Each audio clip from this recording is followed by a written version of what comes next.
From Anshe Sfard Beth El Emeth Congregation, it's time to take 10 minutes for Torah with Rabbi Joel Finkelstein. Welcome to our discussion of Parshat Vayishlach, a mystery guest.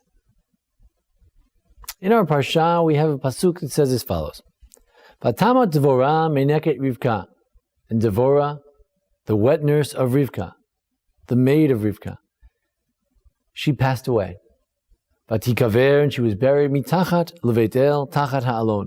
She was buried under a special tree south of Beit El.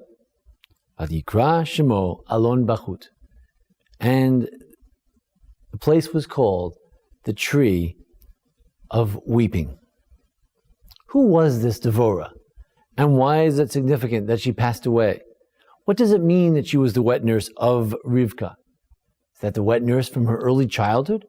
Now, as Yaakov is about to return, perhaps to his deceased mother, his father, the end of Rivka's life, now the Meineket, her wet nurse, passes away? Wouldn't she be very old? Why is it important to know this story? Why was it such a grave tragedy that everyone wept there? What is going on? The Ramban says that he can't imagine. Lo yadati lama nichnas pasuk hazeh. He's not sure. Why is this verse here? What is it doing here? And he makes a very bold statement, which we need to question. Ki ein bechi v'anaka al mitat ha'meineket hazkina shikarei shem hamakom alav. People don't mourn and weep over the death of a mere wet nurse who's an old woman, and that they would call the name of a place by the name of this old wet nurse. He can't imagine what this is all about. Rashi says that we know that there was another Meineket Rivka. We know earlier on in Parshat V'chayei Sarah, Rivka needed to leave her family, so they sent her with her Meinikta, with her wet nurse, presumably like a nanny, woman who she had already been weaned, but the nanny remained with her even as she grew older. And then Rivka had promised to send for Yaakov. She was ready to send for him. She sent this old woman to see them, but then she died, alas, on the way, and they buried her as they bumped into her. Very strange, though. Why would you send an old woman to be a messenger? Another interpretation, we find the Ramban makes a suggestion. After asking the question, and he then says, well, there must have been another Meineket. From the house of Lavan, there were other wet nurses. Perhaps they had been around during the time of Rivka. And this is the person who went with them from Haran to Israel. She dies on the way. She's buried. Third interpretation is mentioned in Rashi from an Agadah, a Midrash. Midrash Rabbah, Nitbaser Shemeita Imo. That actually what we have here is not a mystery guest. We have here an allusion to something that's not mentioned. Here at this tree, at this death, he found out not only the death of this old woman, but also the death of his mother Rivka. Nowhere in the Torah is the death of Rivka recorded. And we're wondering, what happened to Rivka? Did Yaakov go home to his mother, and did they have a wonderful reunion, and did they hug and kiss? And we never find out. And the Abarbanel underscores the tragedy that indeed he was informed here obliquely of the death of his mother, and we never found out. Some point out that there would have been a very tragic death for Rivka. She died at home alone. Esav is a wicked son. He's the only one at home. Yaakov was away. Yitzchak, blind man, it's hard for him to make it to the funeral. Perhaps the only one there was Esav, if he even came to the funeral at all. A tragic death. And that she dies before she has a chance to see her beloved Yaakov. A great tragedy. Perhaps so great that the Torah only alludes to it with the death of the maid, the wet nurse of Rivka. The Sforno gives a more spiritual interpretation, that you know why we're recording this death? Because we want to know about Yaakov and his relationship with God. But you know what? His relationship with God was interrupted by this mourning. Because you can't have the divine presence when you're sad and mourning and tearful.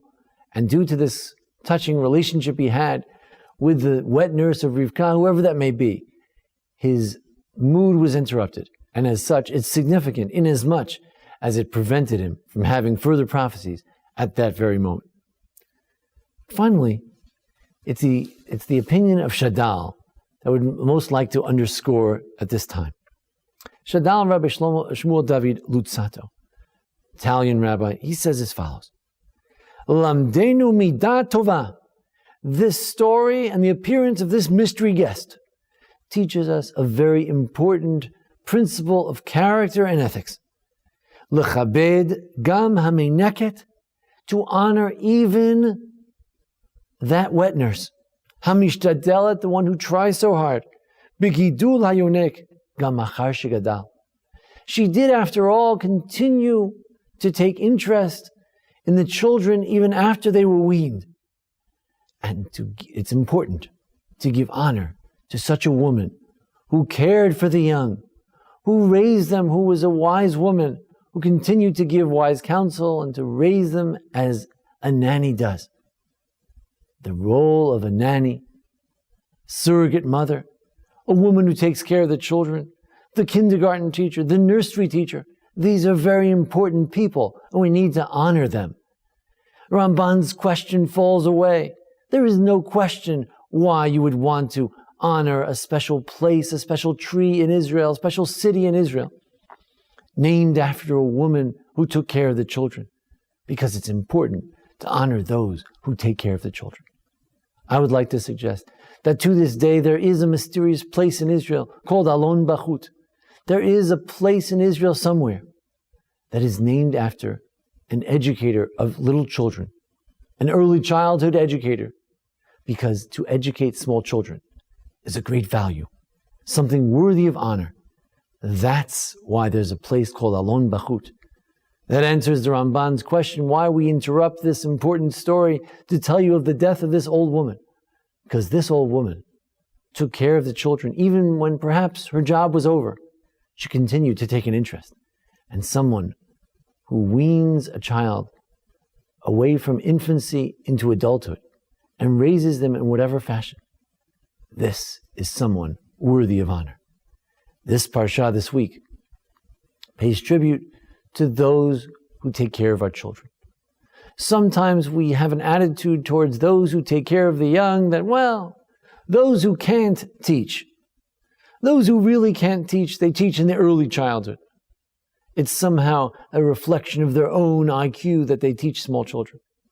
But we know that it takes a great person to be a good nursery teacher and a good kindergarten teacher and a good helper at home. These people in our lives who take care of our children, sometimes more than we do, they are deserving of honor. They're deserving of a special place in the land of Israel. And to this day, it's there, wherever it may be. It's called Alon Bachut. It's where they wept very deeply and sincerely about the death of a person whose life meant a lot to them. Devorah, an educator. Devorah, a woman who cared for and about the children.